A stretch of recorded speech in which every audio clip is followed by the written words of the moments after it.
Ahora vamos a seguir con este evento y tengo el placer de presentaros Diego Parrilla. Diego Parrilla es uno de los inversores más importantes en España. Se unió a Quadriga en marzo de 2017 tras casi 20 años de experiencia con Macro Commodities Sales y Trading en Londres, Singapur y Nueva York, donde gestionó riesgo y equipos en bancos de inversiones globales de prestigio como JP Morgan, Goldman Sachs o Merrill Lynch. En estos destinos ocupó cargos de alta gestión como Managing Director, Global Head of Communities Sales and Structure en Londres, Head Commodities Asia-Pacífico establecido en Singapur o Management Committee para Merrill Lynch Asia-Pacífico, entre otros. Como decía, es uno de los inversores más relevantes en España, con lo cual es un placer para mí contar con él hoy en este evento. Diego, bienvenido. Es un enorme placer contar contigo. Muchas gracias. El placer es todo mío. Bueno, no quiero robarte tiempo, así que sin más dilación te cedo la palabra, Diego. Muchas gracias, Iván. Buenos días a todos. Voy a utilizar algunas diapositivas mientras voy hablando. Y me gustaría hablar de varios temas relevantes desde un punto de vista de la perspectiva macroeconómica y también desde un punto de vista de la implicación de esta para el desarrollo del portfolio. Todo eso está relacionado con el concepto del anti-burbuja, un concepto que yo mismo acuñé. Voy a empezar para ello con el concepto principal,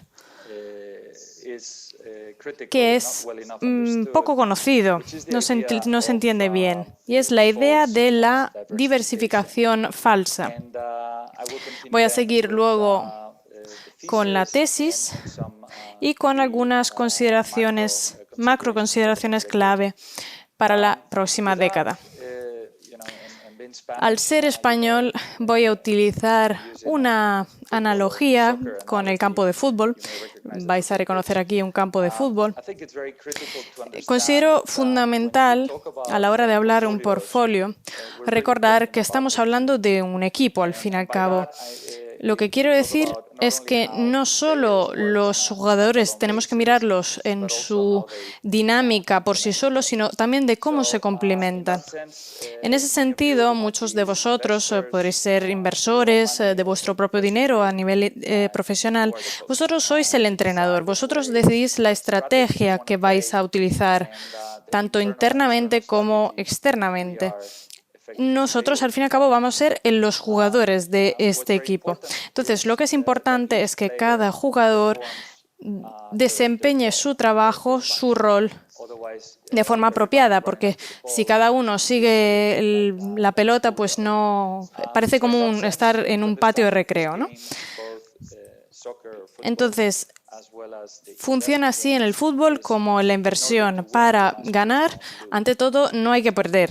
Y para ello, para mí los pilares son, ante todo, preservar el capital, que es una estrategia de defensa. Al fin y al cabo, es evitar esas bajadas. Y luego, el segundo punto es generar el capital, ¿no? Por encima de la preservación del capital, que es ataque. Hemos visto a la hora de crear equipos también muchos portfolios, ¿no?, que contienen muchos elementos distintos, como por ejemplo capitales, créditos, rendimientos, materias primas, etc. Y tú crees que estás diversificado, ¿no?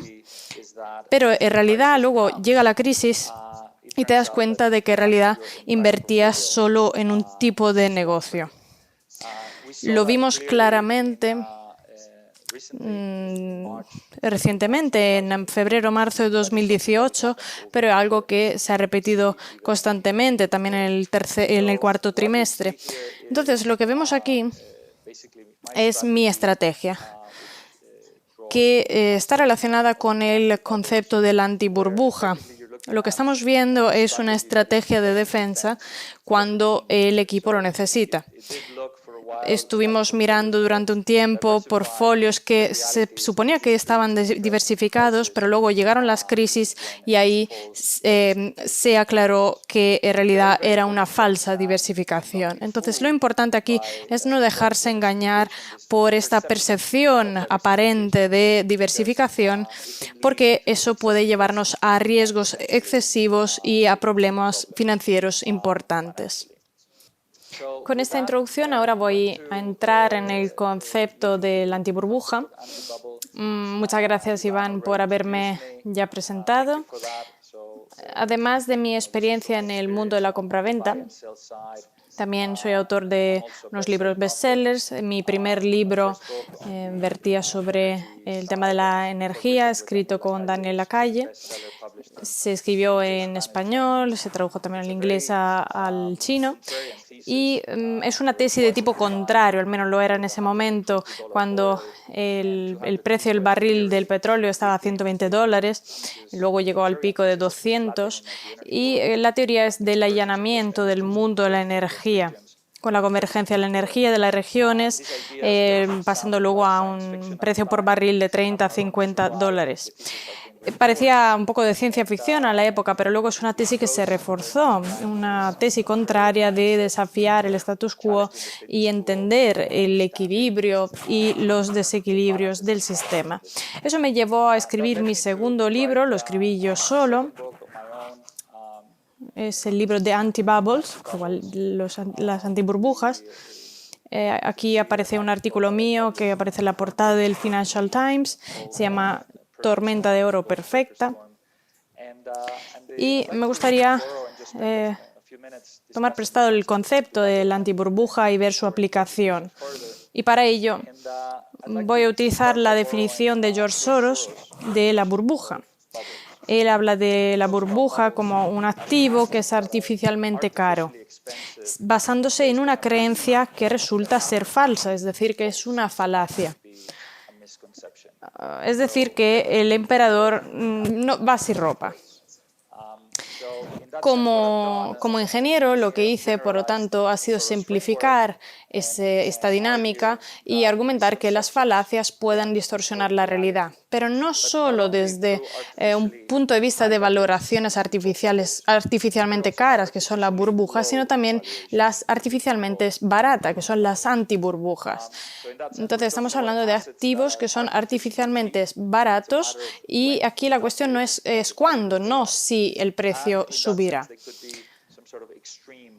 Y es una valoración extrema. De nuevo, la cuestión es cuándo, no si el precio va a subir. Y la segunda dimensión de este concepto es que las burbujas y las antiburbujas son imágenes reflejadas, distorsionadas de esta falacia. Son un reflejo de la misma imagen. Entonces, cuando se entiende esta falacia, explota esta burbuja y ahí es justo cuando la antiburbuja se desinfla, porque al fin y al cabo son el mismo proceso. Lo he llamado antiburbuja porque es un poco un antivirus, ¿no? Una defensa, un mecanismo de defensa, de cobertura para estos tiempos y catalizadores. Y luego hay una tercera dimensión muy relevante también, y es la idea de las primas de riesgo, esta idea de que la burbuja y las antiburbujas no son independientes, son procesos que dependen el uno del otro y no pueden alimentarse el uno al otro. Lo vemos en la relación del precio de SPX y VIX. Y para mí vemos que hay una relación que siguen de burbuja antiburbuja con una volatilidad artificialmente baratas que pueda fomentar las valoraciones artificialmente caras. Eso es cierto tanto a nivel cualitativo. Vemos que aquí que hay una complacencia hacia un bajo riesgo. Al fin y al cabo, los gobiernos y los bancos centrales son como mamá y papá que ayudan en ese sentido. Y luego, por el otro lado, a nivel cuantitativo, cuantitativo con los CTAs, los consejeros de negociación de bienes tangibles que compran y al final lo que hacen es fomentar esta baja volatilidad y por lo tanto cuanto más baja sea la volatilidad, más aumentan las compras. Se fomenta esta tendencia y llegas a la conclusión de que los valores colapsan y la volatilidad explota. O también puede pasar que suba mucho la volatilidad y justo influya en las valoraciones. Lo irónico aquí, lo importante es entender que el mercado te da las garantías más económicas justo cuando más la necesitas. En enero de 2019 lo vimos con el TSNP a 3.400, con un VIX de 10 o 11. Y justo en ese momento es cuando necesitas esa garantía y el mercado es cuando te la da más barata. Más tarde, cuando el mercado bajó muchísimo a 2.200, volatilidad a 80, la garantía se necesita menos.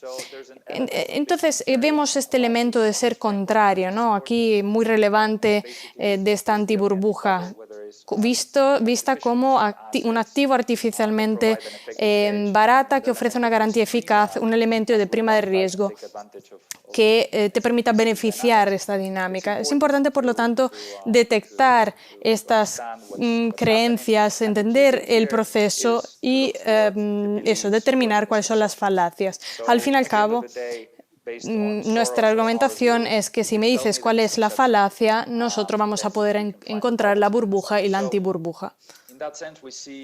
En ese sentido, vemos en el lado práctico la estrategia del portero del equipo. Y eso es clave para el desarrollo del portfolio, porque de nuevo no estamos mirando el mérito individual de cada uno, sino al conjunto, en concreto el portero, el delantero, que nos han dado dinero y han sacado muchísimo dinero a lo largo del tiempo, más de 60% en un caso, más del 25% en el otro. Así que se puede conseguir mucho dinero en distintas maneras. La correlación negativa, el rol de portero aquí es fundamental y lo estamos viendo con un análisis de mercado hostil. Aquí vemos las barras naranjas con los peores meses del S&P 500 desde su lanzamiento. El portero ha conseguido unos beneficios con una correlación de -1 durante este mercado hostil con retornos muy importantes. Sin embargo, si vemos la parte derecha, vemos una correlación muy inferior. De hecho, hay mucha gente que hasta se sorprende de que esta estrategia haya podido brindar una rentabilidad durante este mercado alcista. Yendo más allá, de nuevo vuelvo al concepto del equipo, que no se trata de ser súper inteligentes o tan capacitados, sino del rol. El rol de portero, por ejemplo, es nuestra tarea, pues esa es. Entonces, cuando desarrollamos un equipo, podemos tener esta propuesta, por ejemplo, de 50-50, ¿no? 50 defensas y 50 delanteros. La gente puede decir, bueno, pero yo voy a invertir en 1% del portero. Incluso si tú duplicas lo que inviertes en ese 1% no te va a proteger frente al 99%. Entonces, esa estrategia del 50-50 para mí es un buen inicio, porque si mucha gente ve que dices, bueno, si tienes un negocio que es muy arriesgado, pues tu portfolio debería de hecho ser del 100% en defensas y en delanteros. Ese 50-50 es un inicio neutro. Entonces, como equipo, la rentabilidad media, como os podéis imaginar, es la media de las rentabilidades individuales, ¿no? Pero vamos a conseguir esta rentabilidad con una fracción de riesgos medidas según la volatilidad y también las bajadas.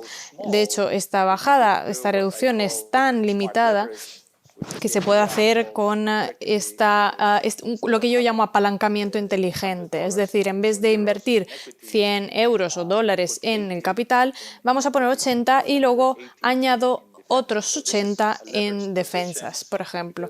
Y esa es una posición de apalancamiento, porque al final he invertido 160 euros o dólares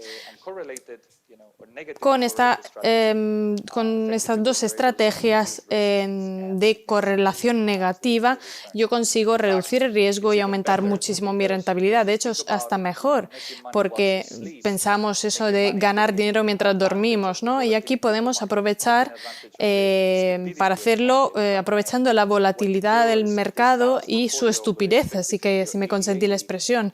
Entonces, el portfolio equilibrado de 50-50 o de 80-80 a lo largo del tiempo se va a convertir en un 60-40, en un 40-60 y podemos volver a nuestra posición neutral diciendo, vale, el mercado me quiere pagar X para este capital. Entonces yo lo que hago es vender y comprar los defensas. O puedo adoptar una estrategia pasiva diciendo, vale, yo acepto la volatilidad y la racionalidad del mercado, que me puede dar mucha rentabilidad, que en este caso sería de más del 15% mientras yo estoy durmiendo. Así que, de nuevo, no se trata del jugador individual, sino del conjunto de los jugadores en su equipo, donde el equipo es mejor que el jugador individual. Y eso se ve obviamente con el 80-80 de defensas y delanteros que da resultados mejores respecto al S&P. Bueno, volviendo a mi primer punto del error de la falsa diversificación, subrayo la importancia de la diversificación real. Y para conseguirlo es fundamental invertir en elementos que vayan a comportarse de X manera. Por ejemplo, un portero parará, los delanteros marcarán goles. Con esta introducción breve sobre la aplicación, vamos a pasar ahora a la perspectiva macroeconómica. Y me gustaría dividirla en dos partes, la década pasada y la década futura. La pasada se puede resumir con una sola frase, que es la transformación del interés sin riesgo en riesgo sin intereses. Érase una vez un periodo con un bono de 10 años que nos daba el 5%, lo cual estaba genial por dos razones. Primero, nos daba el 5% sin riesgo y segundo, si había una crisis y la rentabilidad bajaba a cero, el bono de 10 años te daba un 50% en ganancias de capital. Dicho de otra manera, era una forma de ganar dinero sin riesgo, una buena defensa. Pero hemos visto que los tipos de interés han bajado a cero, incluso se han convertido en intereses negativos. El interés cero se conseguía con la impresión de moneda, dinero que era prestado al gobierno ante todo, es decir, que somos un banco central, imprimimos dinero, compramos bonos del gobierno, lo cual es un sinsentido esto de los bonos con interés negativo, porque la idea es, tienes $100 que dentro de 50 años supuestamente debería ser mejor tenerlo dentro de 50 años respecto a hoy. Va totalmente en contra de las reglas convencionales del juego. Pero los bancos centrales no pararon ahí, sino que compraron créditos, capitales y dan dinero, lo que se conoce como el dinero de helicóptero, que básicamente quiere decir llenar los bolsillos de la gente, con la idea de imprimir dinero para resolver problemas, lo cual es una falacia, no es correcto. Si lo hacemos, si imprimimos dinero para resolver el problema, en realidad no estamos resolviendo el problema, lo estamos retrasando, lo estamos transfiriendo, lo estamos transformando, lo estamos aumentando. Como muchos de los oyentes de Latinoamérica que nos escuchan podrán confirmar, o cualquiera que sepa de estos abusos monetarios. Entonces, en ese sentido, esta guerra de divisa es crítica para entender este comportamiento del Banco Central que intenta imprimir dinero para resolver el problema. En realidad, lo que están haciendo es diluir artificialmente la divisa y crear presión inflacionaria. Ambos son resultados deseados y por eso cualquier banco central lo está haciendo lo más posible y lo antes posible para transferir el problema a otra persona y convertirlo en un problema. Eso es decir, que se lo pasan al país vecino con guerras de divisas o a la gente mediante la inflación. Teniendo en cuenta esto, existe una segunda parte de la ecuación que consiste en la política fiscal sin límites. Hemos visto países como España u otros países que han sido capaces de financiarse con tipos de interés negativo. No hace falta ser un genio para entender que no es un reflejo adecuado de los fundamentos económicos, es totalmente artificial. ¿Qué quiere decir? Que los bancos centrales están imprimiendo dinero y lo están prestando a la gente con tipos artificiales. Eso les permite expandirse, así como aumentar la deuda según les convenga, e incluso cortar impuestos, recortar impuestos. Eso es un poco el milagro, ¿no? Ser capaces de poder rescatar a todo el mundo, gastarte todo lo que quieras, aumentar las deudas, y eso parece que pues, te permite resolver el problema simplemente imprimiendo dinero. Esto es una falacia. Sin duda no es cierto, es una solución cortoplacista que igual hace falta, pero que genera problemas en el largo plazo. La teoría monetaria moderna, la TMM, refleja completamente esta creencia, y no se trata solo de mí, sino de muchos otros personas muchísimo más inteligentes que yo, entre las cuales Warren Buffett, que recientemente pues, habló de riesgo y de los peligros relacionados con esta práctica. Tenemos que entender que vivimos en un mundo totalmente artificial. Vemos estas guerras de divisas y, por lo tanto, los gobiernos se tienen que defender, porque esa es una dinámica clave, la de las guerras de divisas.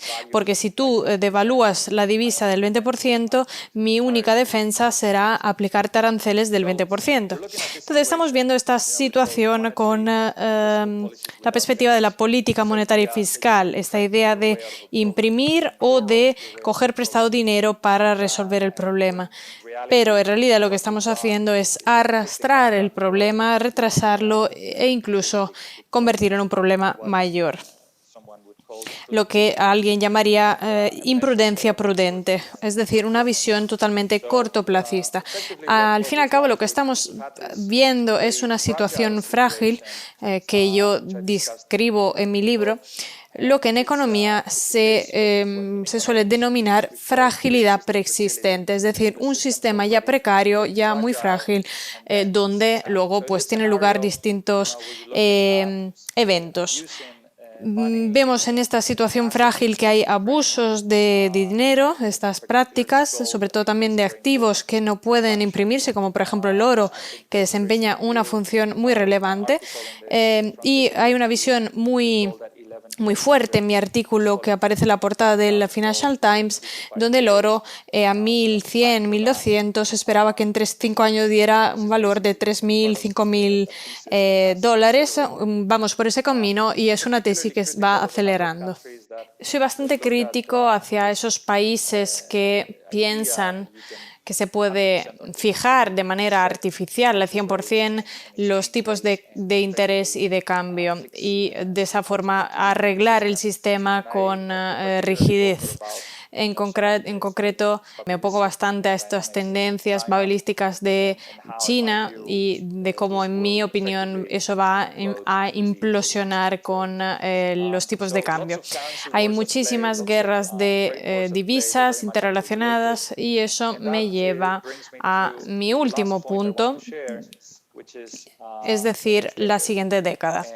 Podría resumir la siguiente década como la transformación de burbujas que son demasiado grandes para fracasar en inflación. Estamos viendo una situación, como decía, donde ya el daño está hecho. La transformación de los intereses sin riesgo en riesgo de interés implica que cualquier cosa que tenga un valor, usando el flujo de caja actualizado, te da un valor alto artificialmente. Así que si no me equivoco con los cálculos, con un tipo de interés del 5% que existía no hace demasiado tiempo, $100 en 10 años valían $60, mientras que con el flujo de caja actualizado 100 o más. Entonces vemos que manipulando este tipo de interés conseguimos valoraciones altas de forma artificial.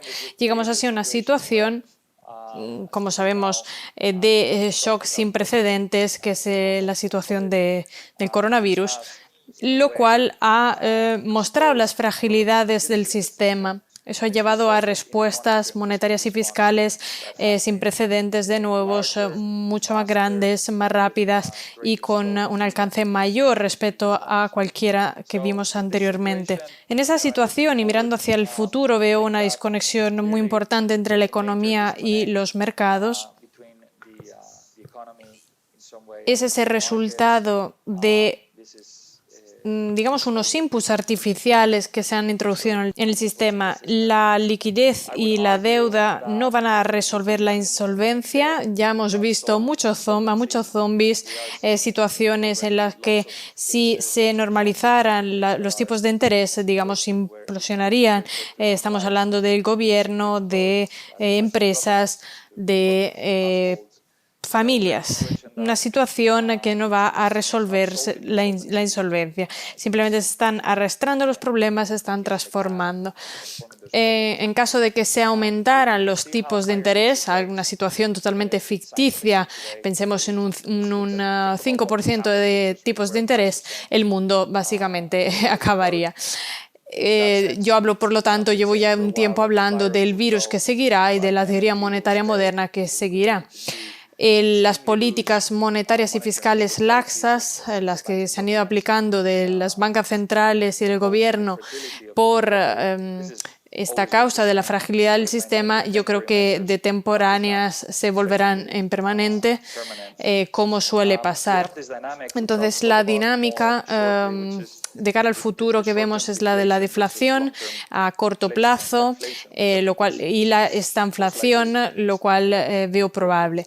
En las últimas semanas hemos visto valoraciones artificiales que no durarán para siempre. Y fenómenos de complacencia, de miedo a perder algo, sin alternativas, un desdoblamiento de las acciones, medidas populistas, acompañadas también de las guerras de divisas, sobre todo Estados Unidos con el dólar estadounidense que quiere resolver el problema imprimiendo dinero, y el oro que podría ser el ganador. El juego final funcionaría con la monetarización, con la presión inflacionaria. Seguimos viendo guerras comerciales con quién abusa más, siendo la persona o el país que sufriría más. Volatilidad muy alta también en el futuro cercano, y vemos que la volatilidad sigue a niveles históricos muy altos, con valores de más del 20 aproximadamente hasta el 30. En este sentido, quiero hablar brevemente del debate de la inflación-deflación, y mucha gente con razón me dice: Diego, ¿cómo puedes hablar de la inflación en presencia de desempleo o sobrecapacidad de tecnología, burbujas, elementos todos claramente deflacionarios? Y la respuesta es que este vacío de la deflación viene colmado por la impresión de dinero por parte de los bancos centrales a una velocidad y un tamaño sin precedentes. Y este objetivo del 2%, de la inflación del 2%, no es una casualidad. Suelo hablar de la analogía de la rana en el agua hirviendo. Nosotros como inversores seguramente estaremos familiarizados con esta analogía, pero bueno, lo explico brevemente por si acaso. Si lanzamos una rana en el agua hirviendo, saltará, pero si la echamos en un cazo con agua de temperatura media, y la calentamos poco a poco, se quedará ahí hirviendo. Y lo mismo pasa con la inflación. Si saltas hacia una inflación de estilo Argentina, vas a saltar, pero si es una inflación diluida con el 2% anual, no lo vas a notar. A lo largo de 10 años estarás hablando de una inflación del 20% con interés compuesto y a lo largo de 20 años aproximadamente un 50%. Parece mucho tiempo, pero el poder de ese tiempo diluido es muy potente y no dejémonos engañar por ese 2%, porque la inflación del IPC oficial no tiene nada que ver, no hace falta ser un genio para entender que no tiene nada que ver con mi inflación personal o quizás la tuya. Son cifras mucho más altas. Entonces, detrás de todo esto está el problema del Banco Central y de su independencia, que era una condición clave para el dinero fiat. Y como decía Voltaire, el papel moneda acaba volviendo a su valor intrínseco cero, es decir, el papel, ¿no? Por lo tanto, si el Banco Central pierde la independencia, por lo tanto, el gobierno puede controlar la impresión del dinero. Maduro en Venezuela o Trump, por ejemplo, lo usarían y abusarían de esta posibilidad. Es la naturaleza humana y eso explica la historia de cualquier divisa que haya existido hasta el momento. Estas fuerzas de la deflación no tienen que hacernos olvidar de la inflación. Porque la inflación en realidad no se trata de el precio de nuestra casa y del pan que compramos que aumenta, sino que es el valor del dinero con el que compramos nuestra casa, nuestro pan que aumenta. Con lo cual, pensemos en este valor que vaya desapareciendo. Y nosotros estamos programados para pensar que $100 al fin y al cabo son $100 y que me permiten comprar algo cuyo valor sea $100, pero el poder adquisitivo a lo largo del tiempo va a bajar drásticamente.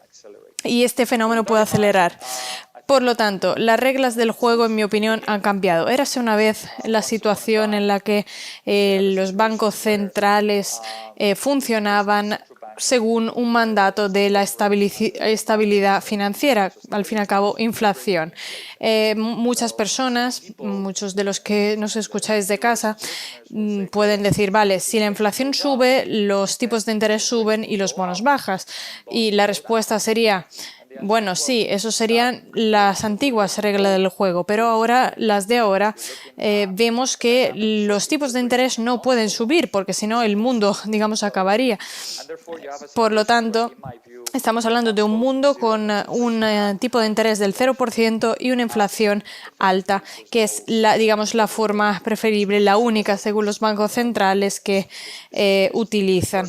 Ellos están ahí cruzando los dedos para que no haya este fenómeno de las ranas, que se contenga este fenómeno, pero el riesgo está ahí, es inherente, forma parte intrínsecamente del sistema. Y están cambiando la regla del juego y nosotros tenemos que tomar una postura. Con esta idea resumimos ahora la presentación.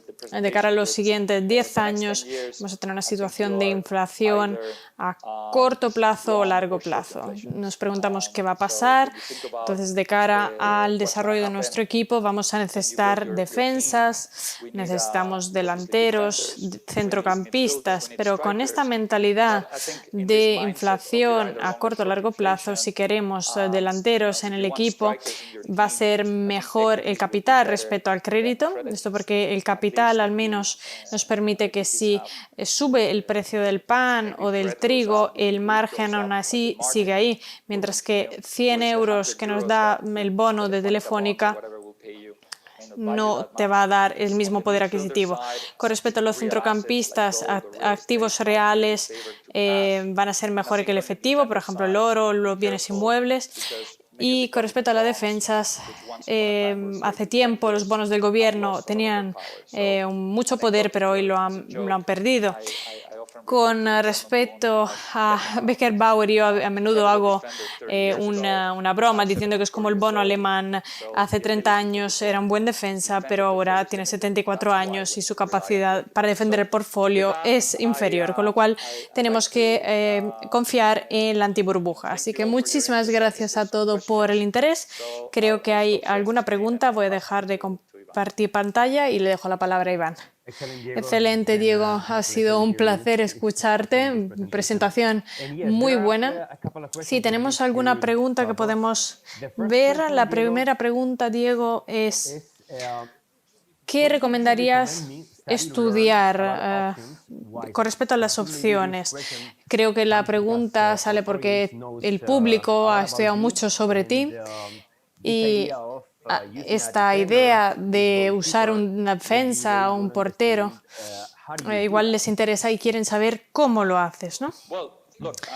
Creo que hay distintas defensas que pueden utilizar el portfolio.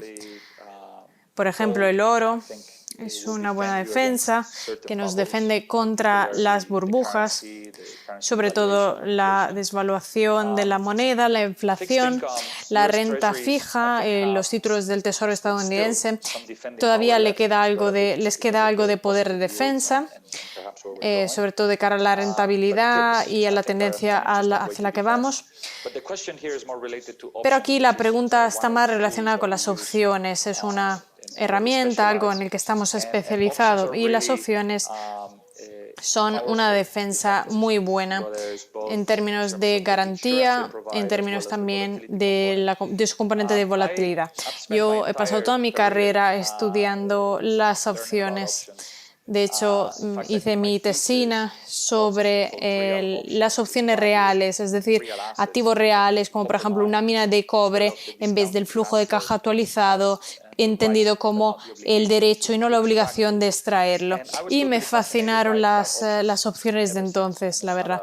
Un profesor mío de la Colorado School of Mines me dijo: mira, la lechuga es una opción muy guay en una ensalada.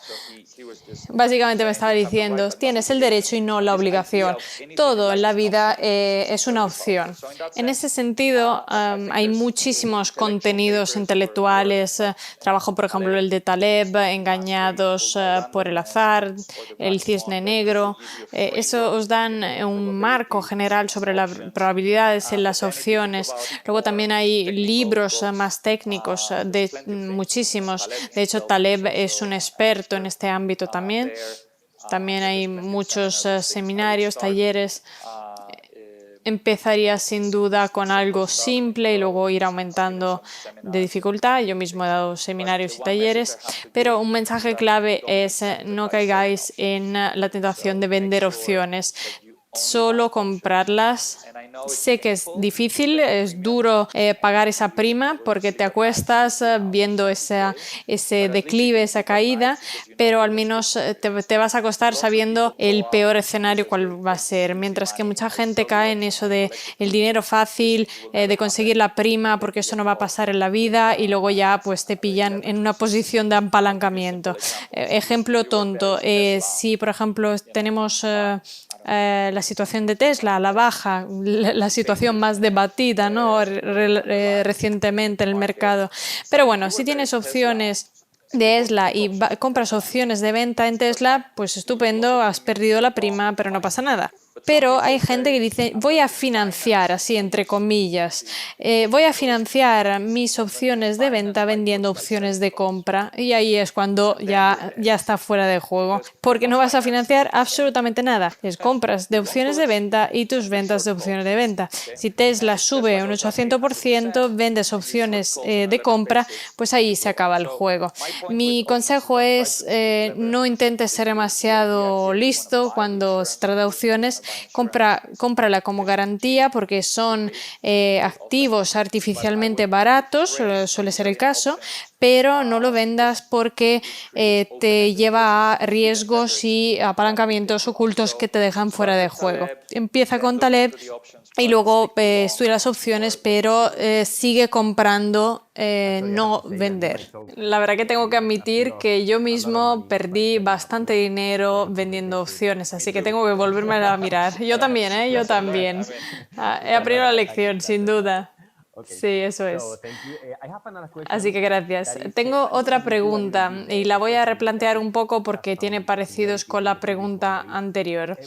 Y es, como inversor minorista, como yo, ¿qué puedo hacer para gestionar el riesgo de mi portfolio? Para explicarte mejor.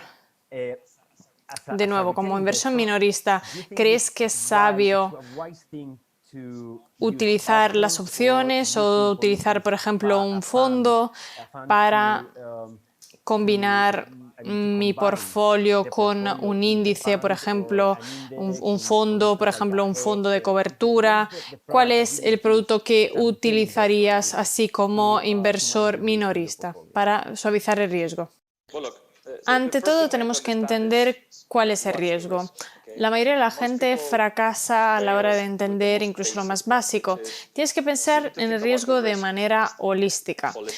Piensa, por ejemplo, en tu trabajo, en tus activos, en tus ahorros, en tus inversiones líquidas.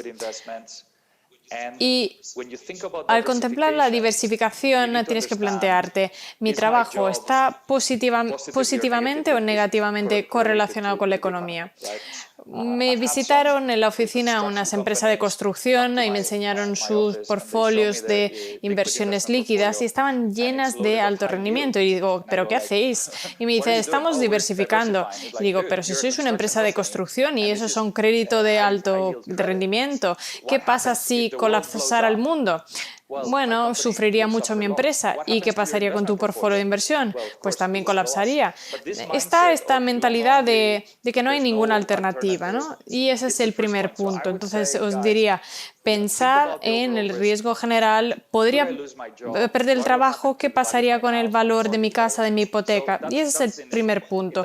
En ese sentido, eso te da un sentido de cómo debería ser tu inversión, tu portfolio, tu inversión, más o menos defensivo.